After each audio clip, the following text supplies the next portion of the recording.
நல்லா தண்ணி ஊற்றி வச்சு நல்லா பிணைஞ்சிக்கலாம்.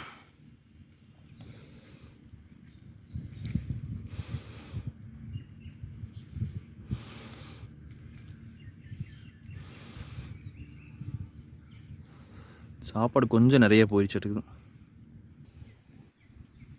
நம்ம சாப்பாடு பார்த்துக்குங்க, பழைய சாப்பாடு, பச்சை மிளகா, சின்ன வெங்காயம். நம்ம தோப்பு பார்த்துங்க, அதில் சோளம் போட்டிருக்கோம். இப்போ நீ தை மாதம் அறுவடை பண்ண வேண்டியது தான்.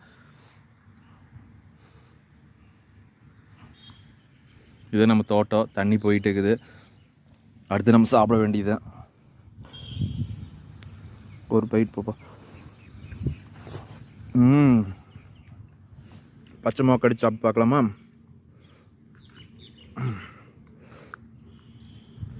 பாருங்கள், பச்சை மிளகா